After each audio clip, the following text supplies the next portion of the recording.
शांति। Good morning. सो आज बाबा संपूर्ण surrender किसको कहते हैं उसके पर समझा रहे हैं। सरेंडर तो हम सब बाबा के बच्चे बाबा के पर है ही है, लेकिन सरेंडर की गहन परिभाषा कौन सी हो सकती है?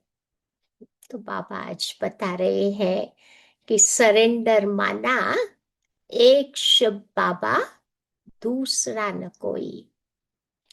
सरेंडर माना एक से ही हमारे सर्व संबंध। सरेंडर अर्थात एक के प्रति ही हमारा समर्पण भाव हो। सरेंडर अर्थात एक की ही दिल में याद हो।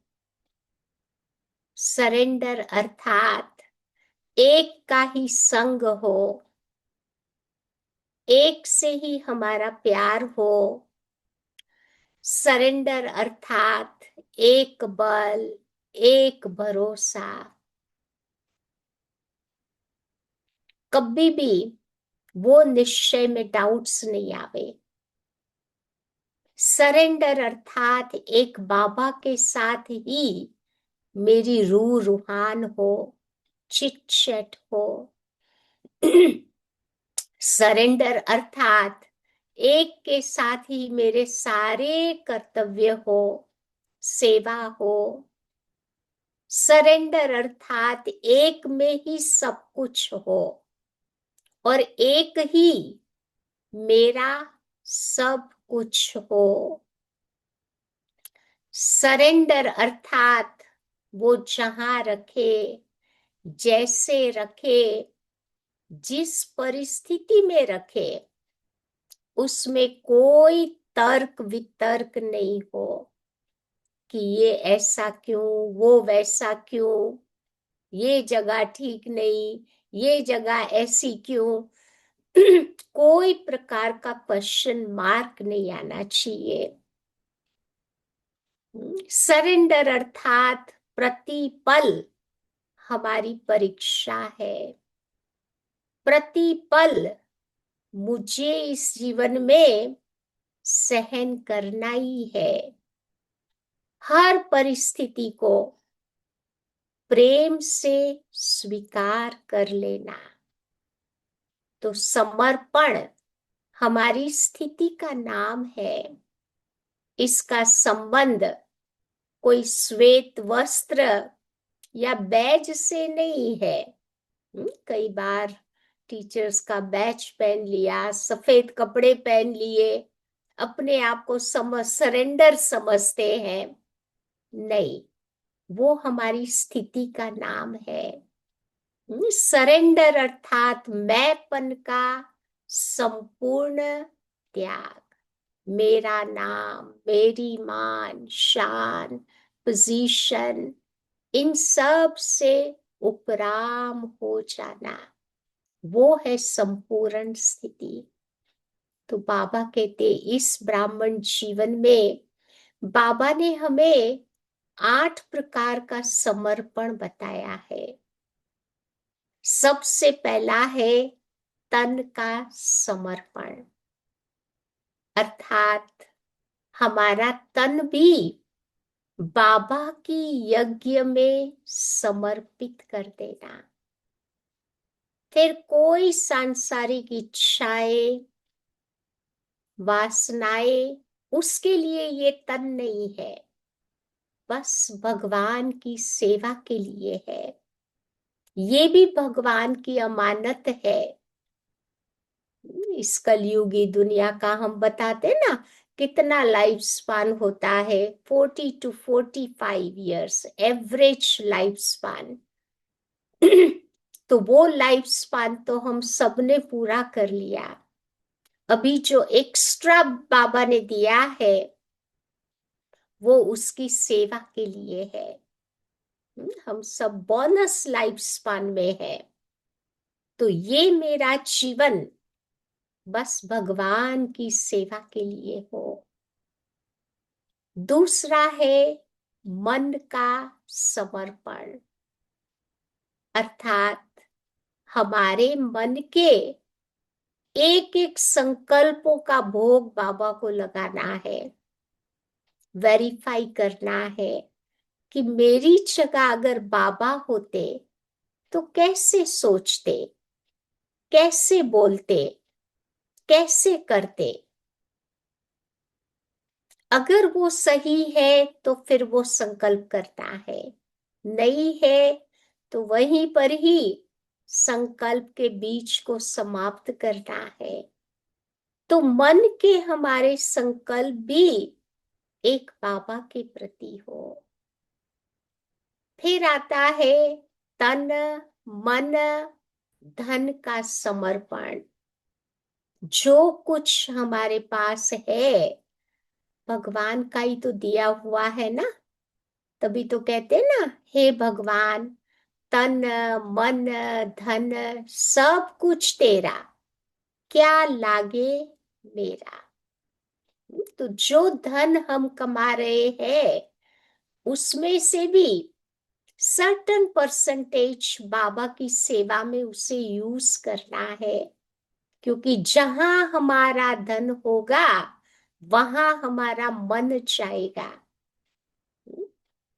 अगर धन को सही जगह पे सही मार्ग पर यूज कर रहे हैं तो फिर बाबा के साथ हमारा योग बहुत इजी हो जाएगा, मेहनत नहीं करनी पड़ेगी, नेचुरल योग हो जाएगा। भक्ति में भी आप देखो, लोग होते हैं तो अपनी कमाई का सर्टेन परसेंटेज जरूर भगवान की सेवा में लगाते हैं। तो दादी तो हमेशा कहती थी कि 10% मुझे अलग से रखना है, जो बाबा की सेवाओं में यूज होना चाहिए, तो मेरा बाबा के साथ नेचुरल योग हो जाएगा।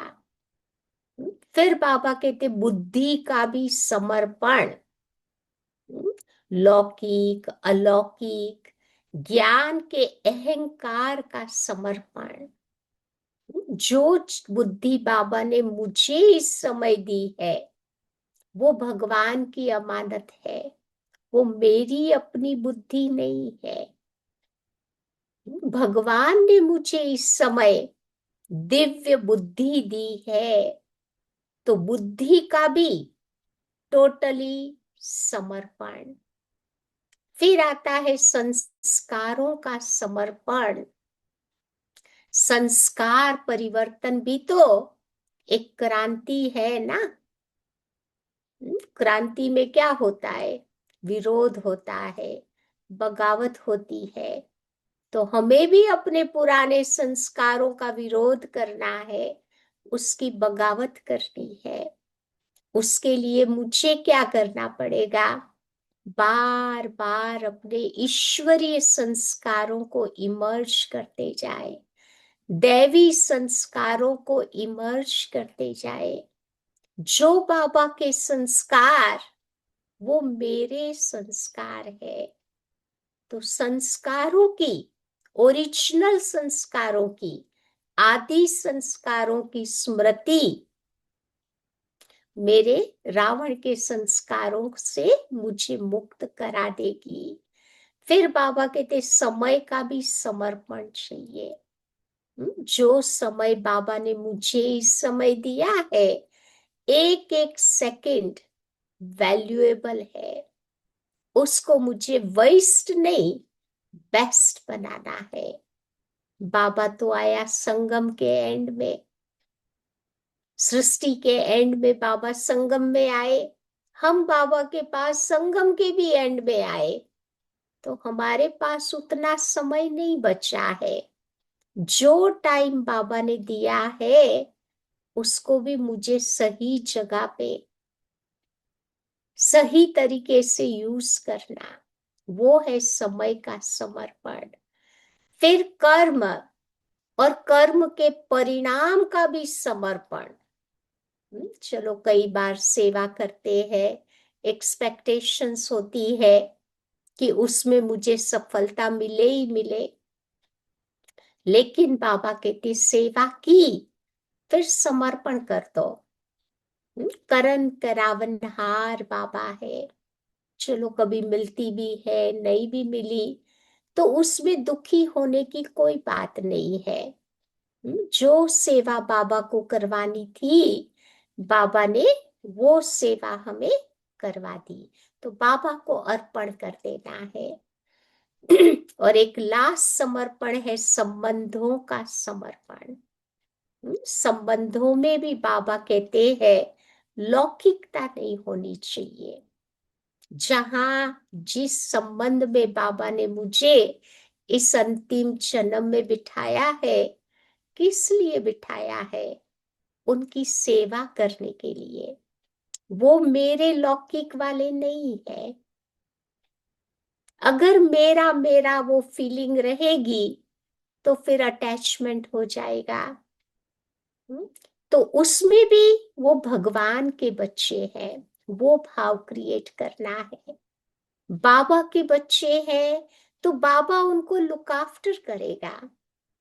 मेरा मेरा कहने से मेरे में तो ताकत है नहीं किसी को लुक आफ्टर करने की। या तो संबंधों को छोड़ना नहीं है, परंतु उनमें से मेरापन जो लगाव है उससे हमें फ्री रहना है। संबंधों में भी विशेष स्नेह नहीं रखो। सब बाबा के बच्चे एक समान है। सेवा के लिए उन आत्माओं के साथ हमारे संबंध है। तो इस प्रकार से ये 8 प्रकार का समर्पण, वो है सच्चा सच्चा समर्पण, वो है सरेंडर होना। तो आज बाबा ऐसा सरेंडर बनने के लिए हमें बार बार मुरली में इशारा कर रहे हैं। ओम शांति।